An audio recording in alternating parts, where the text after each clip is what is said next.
For centuries, we have treated the judge as the ultimate impartial arbiter of truth, a figure who sits above the fray, applying the law with cold, objective precision. But the data tells a different story. In reality, human courtrooms are messy. Judgments are swayed by cognitive fatigue, implicit biases, and raw emotional reactions. We are now building machines capable of parsing logic without carrying any of that emotional baggage. And watching them operate is starting to shatter our faith in the human bench. We are approaching a point where society has to choose between the flawed empathy of a person and the strict, unyielding accuracy of code. To see exactly how human and machine judges differ, researchers set up a test. They gave dozens of professional federal judges a hypothetical tort case, a tragic car accident where strict state laws capped the damages the victim could receive. The judges were asked to apply specific legal instructions to determine which state's jurisdiction governed the dispute. Some were handed a strict rule to follow, and others a looser standard. The humans failed to apply the law accurately. When the legal text dictated a cap on the victim's payout, the judges subconsciously twisted the jurisdictional rules to avoid the cap and ensure the victim got paid. Researchers identify this behavior as cap aversion. The researchers then ran the exact same experiment using the large language model GPT-5. The machine scored a perfect 100%, applying the law exactly as written. It cuts directly through the damage cap, completely blind to the tragedy of the plaintiff. The human urge to compensate a victim makes human judges statistically unreliable. They deviate from the text to achieve a social goal. The algorithm just executes the math. If code is this good at strictly adhering to the rules, the logical next step is for young lawyers to merge with these tools to survive. Researchers at the University of Minnesota put this idea to the test. They asked upper-level law students to complete a heavy sequence of legal research and writing tasks. In the initial synthesis phase, access to generative AI is incredibly effective.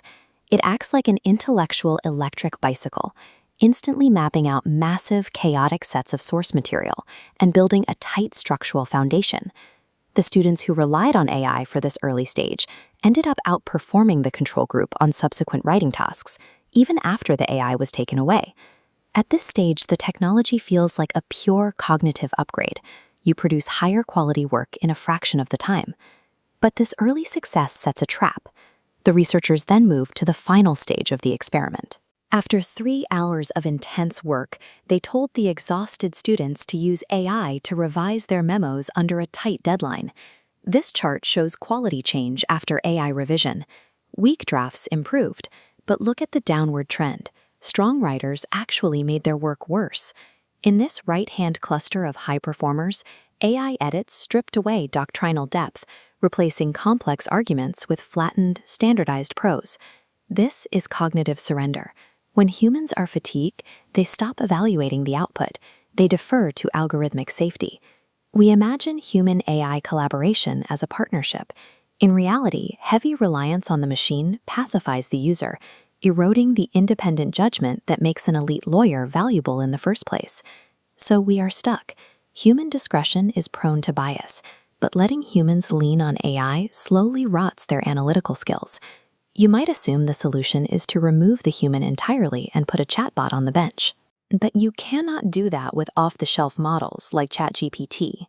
They suffer from a flaw called prompt variance. Generative language models predict the next word.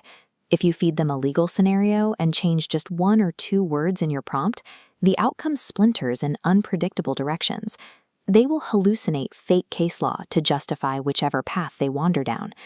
To build an automated tribunal, engineers had to abandon generative text models and turn to specialized systems called classifier algorithms.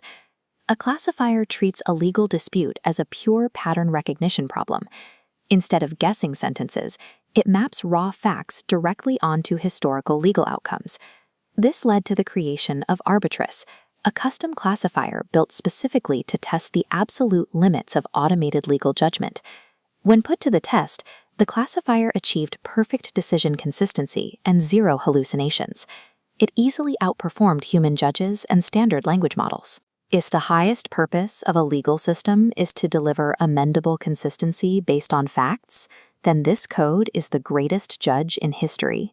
We are finally building machines capable of absolute procedural fairness.